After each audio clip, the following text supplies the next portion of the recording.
দেখো বোন, আমাদের মধ্যে দুই টাইপের ছেলে আছে।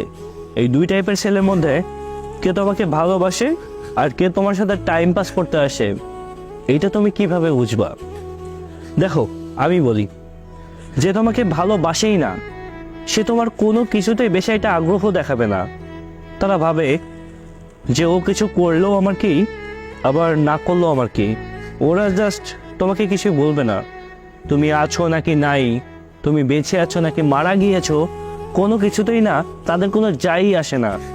তারা শুধুমাত্র তাদের যখন কথা বলার মানুষ থাকে না তখনই তারা তোমাকে গুরুত্ব দিবে, তোমার কাছে আসবে, তোমাকে ভালোবাসবে।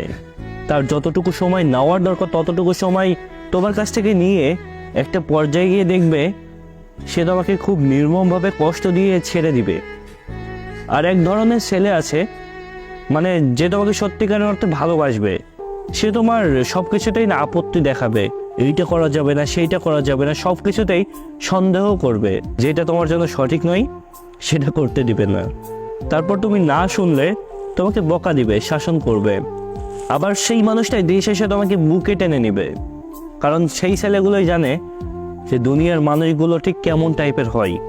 কারণ তারা ছেলে, তারা সমস্ত পরিস্থিতি মোকাবেলা করে তারপরে এখানে এসে দাঁড়িয়েছে। কারণ সেই ছেলেগুলো চায় না যে তুমি কোনো প্যাচের মধ্যে পড়ো, বিপদে পড়ো। আর এই ছেলেগুলোই তোমার লাইফ পার্টনার হওয়ার যোগ্যতা রাখে। এখন এই টাইপের ছেলেগুলোর মধ্যে তুমি কাকে চয়েস করবে সেটা সম্পূর্ণই তোমার পার্সোনাল ব্যাপার। কারণ আমার মনে হয় তোমার ওই টাইপের ছেলেগুলো পছন্দ না যে টাইপের ছেলেগুলো তোমাকে শাসন করে। তখন তুমি ভাবো, ও তো আমাকে এখনই শাসন করে এত, তাহলে বিয়ের পরে তো আমার গায়ে হাত তুলবে।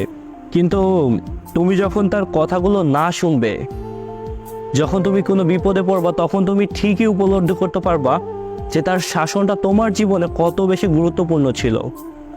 তো বোন, নিজের ভালো নিজে বোঝো আর ভালো থাকো।